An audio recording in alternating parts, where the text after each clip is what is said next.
Hello and welcome to Cafemutual's YouTube channel. Today we have Aditya Mulki with us. Aditya is the CEO of Navi Mutual Fund. He's here to share his insights around mid and small cap space in India in Indian mutual funds. And Aditya is a CFA charter holder, and he's an expert in mid cap equities, emerging markets, and value investing. So welcome, Aditya. Yeah, yeah. Thank you, Abhinay, and thank you so much for having me. Okay. So, shall we start with the interview? First of all, I would like you to give me an introduction or viewers an introduction about you and Navi Mutual Fund. Yes, sure. I'll quickly introduce myself first. So, I started my career off in 2015 at a large PMS called Quantum Advisors. I started as an equity research analyst. Initially, I used to cover emerging market stocks. Post that, I moved to covering Indian stocks, primarily in the mid cap and small cap space. And in 2021, I joined Navi Mutual Fund, initially in their research team. I then took up the mantle of being a fund manager in late 2020, in early 2022. Post that, I was the head of investments, and in February this year, I took up the mantle of being the CEO of Navi AMC. So Navi AMC is part of the Navi Group, which was started by Mr. Sachin Bansal, who was a co-founder of Flipkart as well. We have four key businesses, which is lending, insurance, mutual funds, and UPI. So Navi AMC specifically, we today have an AUM of close to 9,000 crores. Hmm, Around 90% of our AUM comes from equity index funds. hmm, And then we also have a small active piece as well, wherein we have four active schemes as well. So largely that has been sort of our AUM growth journey. We launched our first scheme in 2021. So since then, the growth has panned out reasonably well. So that's just a short summary about myself and Navi Mutual Fund. Thank you for sharing these insights. So, going forward with the interviews, first of all, I would like to know, like, as a CEO of Navi Mutual Fund, what are your three key priorities for the fund house? Like, what are you looking forward? Yes. So firstly, Abhinay, in general in India, mutual fund penetration is about even less than 5% or close to 5% maybe now. It's somewhere around that number, and that's quite low given the population base, given the rising wealth in India. That Hmm, penetration is quite low. Now to drive this, firstly, okay, you need mutual fund houses, you need distribution, but at the same time, you need awareness. So the first focus area that we have is investor education, and that will not just happen overnight. It will take years of effort from everyone in the AMC ecosystem, in the mutual fund ecosystem, the AMCs themselves, the distributors, the regulatory bodies. So somewhere we need to contribute out there as well. So we need to. So that is one thing that we are looking to drive in terms of let the investor know what is a mutual fund, why should he hmm, invest in a mutual fund, what are the different types of products in a mutual fund, and how we should approach product selection. Though hmm, that is the first area of focus. Secondly, the only thing enduring in the mutual fund business is a good product. And on the active side, a good product can be defined by very good risk adjusted returns. It's very simple. That is what hmm, at the end of the day will matter to the investor. On the passive side, you could say the product itself would matter because returns for all passive funds will be roughly around the same, adjusted hmm, for the tracking error. Whoever manages tracking error better will give you a slightly better return. But in general, it will track the index. So you need to have a high quality product out there. So hmm, high quality product on both ends, on the active and passive, that is the second area. And the third area that we've already started working on is distribution. hmm, So as I said, the penetration of mutual funds is far low in India, and to drive that, we believe one key channel without whom driving penetration will not be possible are your mutual fund distributors or your advisors. That community will play the most important role in our view to drive penetration, and which is why we were direct to investors for the most part. We always had regular plans, but what was happening is, since 90% of our AUM was index funds, uh, the product itself lent itself very well to the direct channel. But now, as we look at building our active part as well, we'll be investing in distribution. We'll have an on-ground sales team that will engage with distributors and advisors. We were also looking to do events wherein we educate distributors and advisors in terms of topics like behavioral finance, and wherever we can add value to their lives in terms of their relationship with the end client. Because the education will not only work, coming to my first point of education, will not only work for you to go to the customer, you will also have to help the distribution community in terms of how they can grow the business. So these are the three key focus areas for the AMC going forward. Okay, so you said like the first thing is investor awareness, second thing is Yes. product focus, and the third Yes. thing is like a partnership with the MFDs and all. Yes. Yeah, awareness also. So like Yes. awareness, I think like SEBI is also working on, and every Yeah. AMC is also working on. But like I have a question or a query around product thing. So like India is a very diverse country, and as you have just said that we have a very low penetration. It's in single digits anyway. Like it's not above single digit. So given the diverse nature of India, like how do you cope up with the diverse requirements of the customers also? Because the investors in India, they have wide reach, and they have wide requirements, different things. They want different things. So how do you manage the products with that Indian diversity? Yes, absolutely. That's a very good question, actually, Abhinay, because India is a very different country from any other country in the globe. Yes. Every state will look like a different country, and this is what we have seen when we travel to every state. Every state is very, very different from each other, and so the approach that we need to have is it needs to be customized. Otherwise, the investor will feel like you are giving me the same thing that you're giving to other millions of other people, and it's not. This is not a one size fits all. So the good thing that has happened over the years is we do have a lot of data now. Data availability has improved, so we have Yes. a lot of data about investor preferences in different states. What type of investors do they have? Amphi does a terrific job in collating that data in terms of what is the equity AUM state wise, region wise, which are the upcoming regions that are coming up. Secondly, another good thing that has happened is the advent of digital platforms. So what digital platforms give you is the ability to deliver your product in a very customized way. Now, for example, if you are an investor, let's say based out of South India, I Hmm. don't need to come. There is no need for me to communicate with you in, let's say, in English or something. I can do it in a local language. And let's say in a market like Kerala, where gold is very prevalent, I can have very targeted products to that market. So targeting the communication, targeting products to the right products to the right market, those are some level of customizations that need to be done. And another thing that needs to happen is one area we will also be focusing on is, investors should approach investing a certain way, right? Like your circumstance is very different from mine would be very different from someone else. Yeah. So an investor should for have his own goals, should write down his own goals, and based on that they should approach investing and allocating their portfolio. So that is something that can also be driven through a digital mode.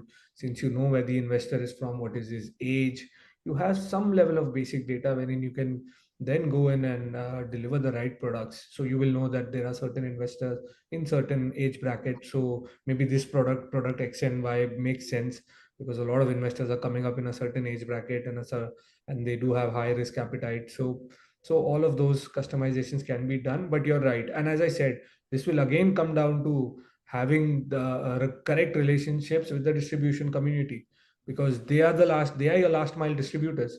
They are the Yes. local people out there. So you cannot be everywhere at all times. So you cannot be an AMC wherein you will be able to cater to all these customers all the time, but which is where the distributors come in. So that is why that is a focus area for us. And so the other thing that is coming to my mind, hearing to your explanation, is like right now we have around 50 AMCs and several hundred products. Yeah. And with this less penetration and with that many products, when the Yes. penetration will go up, the products will also go up. So Yeah. how do you expect an investor or even MFDs, because Yeah. they'll also have to navigate through a lot of products. So how do you expect them to navigate, or don't you think that like the tube of financial products that will become clogged? Yes. So again, that is a very pertinent question in these times. The industry as such, Abhinay, now is going through a time wherein you're seeing, because the penetration is so low, the opportunity is very high. Yeah. Because it's very high, we are in a, this is not a mature market. This is sort of, we are in a nascent sort of stage in our high growth phase. So typically what will happen in any business, if you look at in during this stage, a lot of new players will come in because they can see, okay, there's a big opportunity, we can make money, and a lot of players will come in. So the mutual fund industry in general is going through that phase wherein you'll see a lot of new players coming in, a lot of, and you, as you rightfully said, that there are a bunch of products. For example, there'll be a Nifty 50 index fund by, let's say, 30 fund houses tomorrow. So it's very difficult. What is the differentiating factors? Wherein there is an element of customer education, but I think customer education can only go so far. After that, you do need hand holding from the distributors, and I think it is a fair expectation from the distribution community that AMCs can have from the distribution community, that you need to know how to guide a client, because that is basically what advisors are for. Wherein, and this should be very simple, like in the active domain, picking which scheme to manage can be reduced to very few simple parameters in terms of the return, the risk, the last portfolio, and you can keep it very simple, something, and this is just indicative list. Some people Hmm. might have some other requirements as well.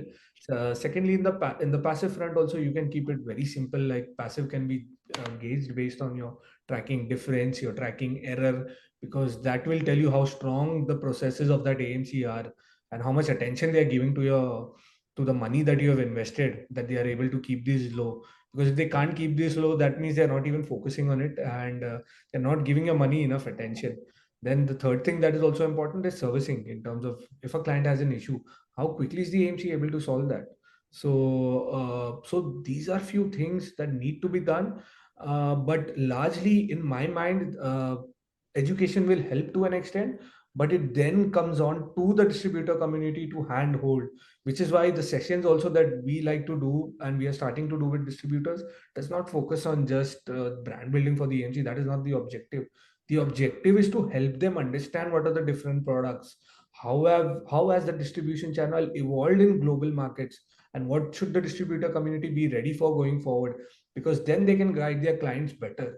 So that ecosystem has to be created wherein the AMC helps the distributor, educates him, then the distributor goes out and educates the customer. That funnel has to be created, and that ecosystem has to develop further, in my view. So okay, so if I'm not wrong, if I haven't understood wrong, so you are saying that the space may be complex, but it can be navigated easily with the combined efforts of AMC, mutual Yes. distributors, and the Yes. investor awareness also. Yes.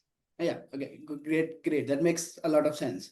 Okay, Yeah. so like moving towards your expertise area, mid and small cap funds, like over the past 1 year, at least 1 year, the mid and small cap space have witnessed a lot of volatility, Yeah. and there is a concern of possible bubble in this segment. So, why do you believe that mid and small cap funds still makes sense to be invested in? Yeah. So I'll answer that in two parts. So firstly, coming to what has happened over the past year, markets used to be the most expensive. Now India is, if I'm not wrong, the second most expensive market in the world after the US. The US started correcting, but we are very expensive. So there needs to be healthy time-based correction in the market, because see, at the end of the day, your markets cannot outpace the return on capital that you're generating Hmm. in the very long run. It cannot be Yes. very different from that. It cannot. So there has to be some sort of sense that needed to come in. That did come in since October, November, December, Jan. We saw a bit of correction coming into these spaces, and it was much needed because the earnings growth weren't keeping pace with the valuations. So the Hmm. valuations had gotten far, far. They had hit levels, very absurd levels in my view, specifically in the mid and small cap space as well. Now, what has happened is the time-based correction has happened, If you look specifically at the mid cap index, it is trading at a very slight premium to its 5 and 10 year historical averages. Similar to the small cap, they are trading around close to their long term averages. So the large chunk of correction that you've seen, in our view, has been already done. So any correction that happens will be very small. And secondly, what I wanted to touch upon is whenever we launch products, we look for structural trends rather than trying to time the market, because as you know, time spent in the market beats timing the market, because no because see, the future is uncertain. Yeah. I and 1,000 other people market experts can tell you what the markets might look like, but it's uncertain. None of us know where it's going to go. Otherwise, it would be a solved sort of a case, and we would not have our jobs actually, basically. So no one knows. The future is uncertain. So we look at structural trends, and we do believe they're mid and small cap in the long run. If an investor has an horizon of, let's say, 10 years and above or something like that, or if they have follow a very disciplined approach wherein they do have some allocation to the mid and the small space based on their risk tolerance, those will generate value in the long run. So that is how we approach our product thinking as well. We don't like launching products which are very based on very transitionary trends. Let's say there is some trend in some sector or some segment, and you quickly launch a product. It garners AUM for that time, but is it truly in the investor's best interest? You're again trying to push a very trading sort of a mentality to an investor that this is a trend, now invest, and then you redeem when the trend is out of fashion. We don't like to promote that. Investing is about discipline and patience, and Hmm. which is why we believe that in the long run, the space is suitable for investment. Okay. Like, I get the idea that Indian markets, they have corrected to a certain extent, and there will be pockets of overvaluation. There will always be that case. But then, so like you have also recently launched the mid small cap 400 index fund. So Yeah. like in this category, what is the rationale to go with this fund at this point of time? Yes. So, so the one rationale was, first of all, we noticed that in the mid and the small cap space, if you look at the active schemes, SEBI has defined categories where you can launch active schemes in. Yes. There is a separate mid cap category. There is a separate small cap. There is Hmm. a large and a mid cap category. There is no mid and small. There is nothing Yeah. marrying the two together. Hmm. Secondly, there was this index. We were always quite positive on this index, and we saw that even on the passive front, there are no products on this category.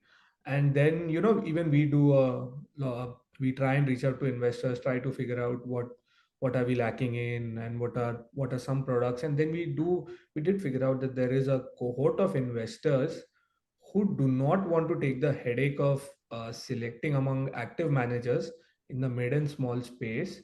Secondly, they don't know, they even don't want to take a call of how much should I allocate to mid caps, how much should I allocate to small caps. They just want exposure to the segment, which is why we said we launch an index product.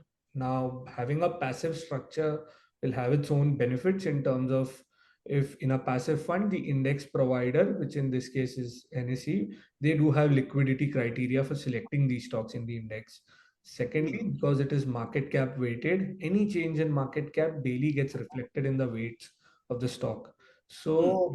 So these benefits of the passive structure we wanted to pass on to investors, and since there was no real product out there marrying the two, we said we'll launch this for the cohort of investors based on their risk tolerance. If they feel they just want exposure to the space, want to keep it simple, don't want to get into the headache of selecting managers, we felt we'll launch this scheme, which was the rationale behind launching this scheme. Hmm. Okay.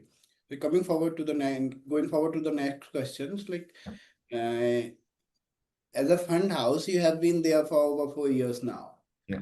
So like, what were the reasons or what is the logic behind coming up with this product now? Because you have just said that you have been interested in this index for a long time.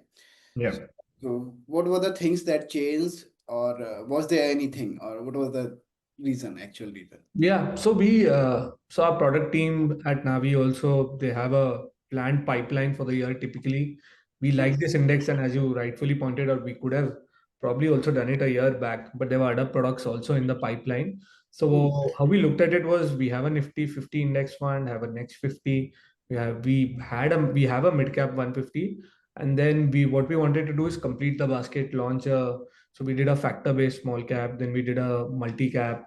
So we wanted to complete those products first so that the basket is complete. Then on the sectoral also we only had a bank index and a manufacturing, so we wanted to bring in IT as well. So we wanted to complete some of the basket out there, which is why timing wise it took a little time. And as I said, we feel and also we at that point we did not have enough customer insight to say that this is a product that the customer really wants and will invest in. That is very important to us as a fund house, that we need some validation from customers, that if there are enough customers saying that this is a product we would be interested in, only then we would want to launch it. We would, as I said, we do not look at transitionary or fad of the month sort of trends. Those Hmm. are we do not like to promote that type of investing. We like disciplined long term approach, which will always lead to optimal outcomes in our view. So which is why it took us a bit of time. We had other products to launch. We needed customer validation, but now that Hmm. things are more clear, markets have sort of settled down a bit.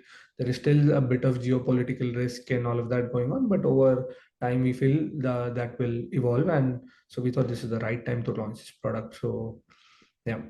So like it makes sense that you wanted to have a Yes. customer faith in you before coming into Yes. this risky Yes. category kind of.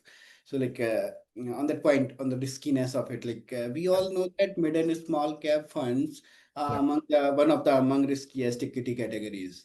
Yes. And hence many because of this only many MFDs they don't prefer to go with index fund or passive funds because Yes. they want to have someone to manage that risk and they have that belief in them. So like because AMCs can also restrict the flows over there when it's an active fund. Yeah. So given those challenges or those risks, how is this fund will manage? How will this fund will manage the liquidity and the riskier part of it? Yeah, so that is also a very good question, Abhinay. The good thing about a passive structure is we just have to replicate the index. The index is created by the index provider, which in Hmm. this case is the NSE. So when the NSE creates an index, and this data is publicly available, NSE gives you the index methodology on their website in terms of how they create it. And one of the rules there is a liquidity. So the Hmm. stock needs to have sufficient liquidity. There shouldn't be any suspension. For example, it's suspended for a day for trading Hmm. for whatever reason. Those stocks do not get included in the index there. And the rules, the detailed rules, you can check it out on the on NSE's website. But there is a liquidity filter, which is what Hmm. is important for the clients. So mid and small may that is one risk that investors take. Secondly, in a passive, so what happens in an active scheme is because it is actively managed, you have fund manager discretion. There is no reason for you to stay in this universe. For example, mid cap today is defined by 150 mid cap stocks. The stocks after the NSE 100, 150 stocks after that are defined mid cap, and everything else is a small cap. Now, even within small cap, the first 250 stocks are typically included in the small cap index. So this index comprises of the mid cap 150 and the small cap 250. Basically, that's how this is made, and it is Hmm. market cap weighted. And what happens in an active scheme is they don't need to constrain themselves to this universe. They can go below the curve. They can go below small cap 250 also, which is what they will do. If we fundamentally analyze a business and if something is high quality, they'll pick it up. But as you start going below the curve, as you start dipping down below the small cap 250, the liquidity sort of starts to dry up, which is why so what tends to happen in an active scheme is they need to liquidate that stock in case of redemptions in a very quickly. So sometimes in some cases what will happen is it will take you a number of days or even weeks to liquidate that stock, because you can't be above a certain trading volume of the day. You can't be Hmm. more than a certain percentage of trading volume of a day. Everyone has their own internal risk metrics for the same. So, which is why they tend to then not either buy these stocks in very small quantities, or then they'll stop flows into these. So, coming to our scheme, first of all, the index creation, the passive structure itself, to an extent takes care of liquidity. But let's say there is still far too many, let's say the flows go completely out of whack and we are receiving so much flows that it is actually starting to have an impact in terms of liquidity. Even as a passive fund, even we have the option to stop inflows. It's not that we cannot stop inflows. So if something like that would happen, we will look out for investor interest, and we won't just see that we just so as I always say, we don't need to be an asset gatherer, we are an asset manager. So Hmm. we, in such cases, we are not looking to just merely gather assets. We need to manage them well. So if you Yes. chase those numbers just blindly, you will end up doing things which are not in an investor's interest, which is something we will not do. So the index structure, so in just to summarize your question, the index structure takes care of liquidity. Being passive, it also takes care that there's no fund manager bias. And lastly, we also do have an option to stop flows in case it gets too out of whack. But we've done some work around this, and we've seen that it will require just way. I mean, the flows required for us to stop that will be far too high. And to be honest, we don't see that happening in the near or the medium term for us specifically. So that's a summary to your question. Like I like the point when you said that we are asset managers, not the asset gatherers. And Absolutely. Yeah. that's a fair point.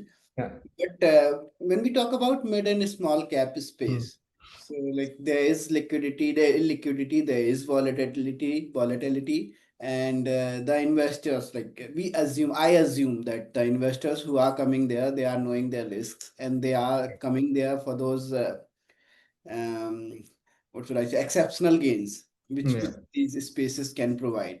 Yeah. So in that sense, how what would you say if I'll ask Kiki, how is Navi Nifty Mid Small Cap 400 Index Fund is different from those pure or core small and mid cap funds, because they may realize that risk into the returns better. Like, what's your Yes, thought on that?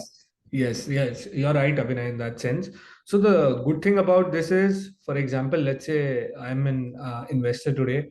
I want to allocate to mid and small. I don't know how much to allocate towards mid or towards small. I have no clue. Now, what the beauty of a passive structure is, since it is weighted by market cap and you have mid small both in one scheme, you don't need to rebalance. The index on a daily basis, based on the change in closing price, will change the weights. And then semi annually, they will also do a proper rebalancing wherein some stocks will go out of the index, better performing names will come in. So, all of that is taken care of by the index provider itself, and we are supposed to track that index. So automatically, as the index changes, we will make the changes in the fund. So that is one beauty of the passive structure, is the investor absolutely does not have to worry about anything in terms of how much weights are going to mid and small caps. That also will be determined by the market cap weightage of each mid cap and small cap stocks. So that will also happen automatically. Secondly, since there's a semi-annual rebalancing, that will also take care of if there are some underperformers, outperformers, all of that will be adjusted out there. Thirdly, you don't have the headache of, then let's say, if you can also go the route of, I want to invest this much, I can pick mid cap differently, small cap differently. You'll go through maybe 20 schemes in each category. Then you'll select, now okay, now which should I pick in mid cap, and which should I pick in small cap, and then should I only have one scheme in mid cap, and then should I have only one scheme in small cap, and this exercise can lead to something that can never stop. Then if you Yes. also want a large cap exposure, you also want some other exposures, you'll end up doing the same thing, which is why a broad based index fund, in our view, assists in giving a very simplified sort of a product. You just invest, the weights will get adjusted, the index will get rebalanced. You will largely get exposure to the universe of mid and small cap stocks, and you can get the returns, the high returns in the long run that this space has in the past delivered. Obviously, past performance is not a guarantee of future performance, but in the long run, this space at least has companies that typically tend to grow earnings faster than companies in the large cap space. So we would like investors to benefit from that. Okay. So Aditya, like coming to the other part of the industry, like MFDs.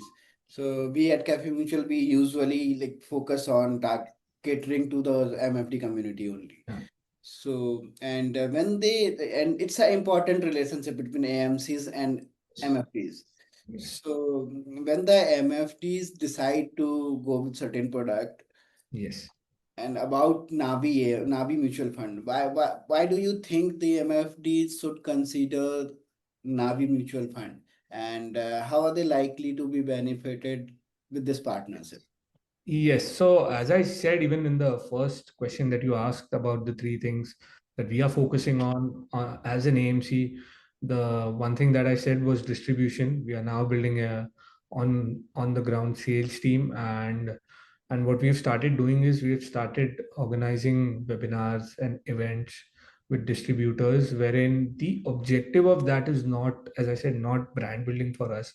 It is to give the distributors the right tools so that so because as you said, a number of AMCs are coming in, so are distributors. So there is competition in their community as well.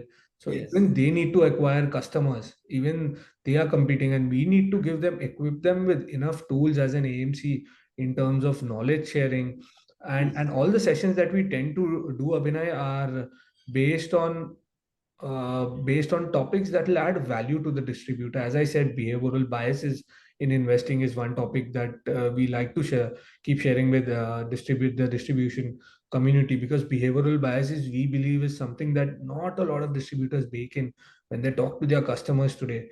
Because everyone has a bias, then there is different type of biases, and how you overcome that for your customer. That type of content adds tremendous value to their lives, because they can directly replicate that when they go to clients and when they try to acquire new customers.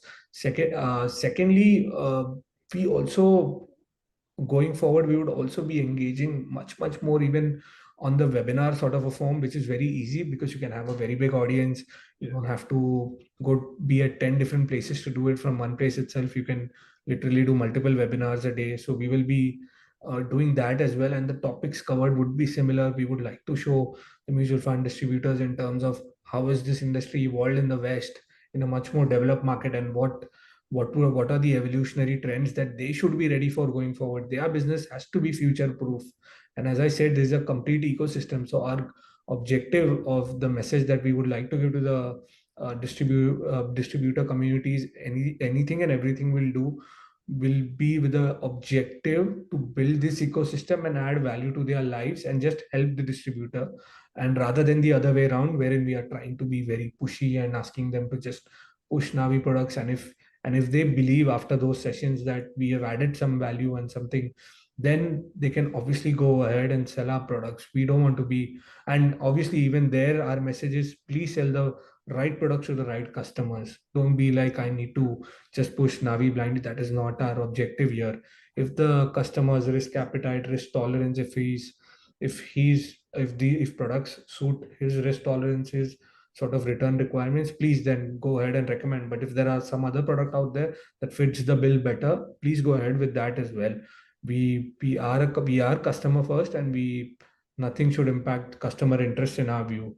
So out here is the goal and objective with working with distributors is to actually add value to their lives and eventually to customers' lives, and make this and build this ecosystem and make it much more stronger, which is the need of the hour in my view.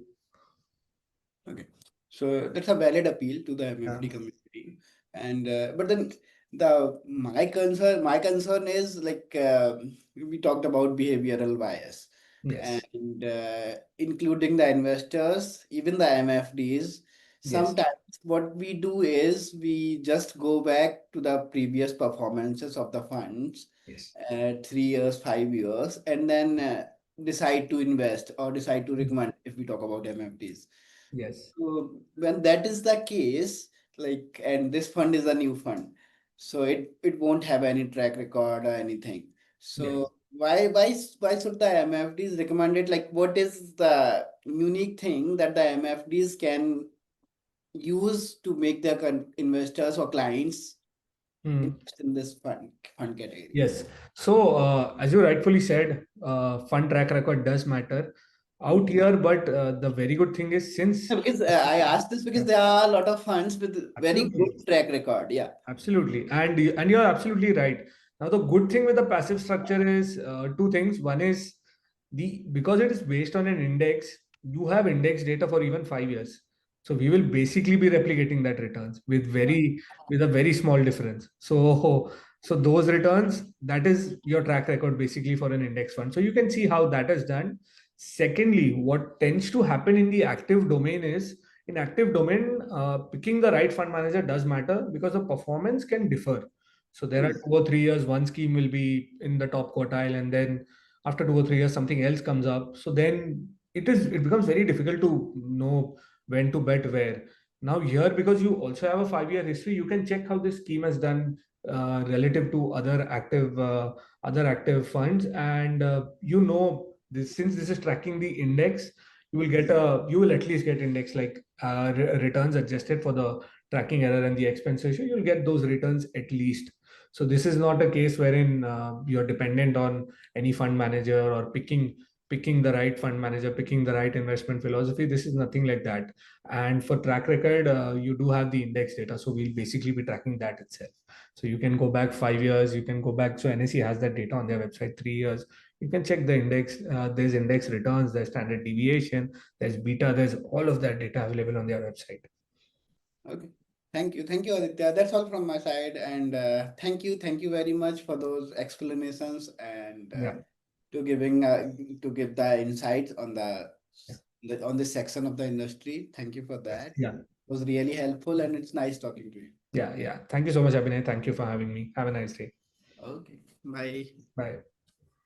Hello and welcome to Cafe Mutual's YouTube channel.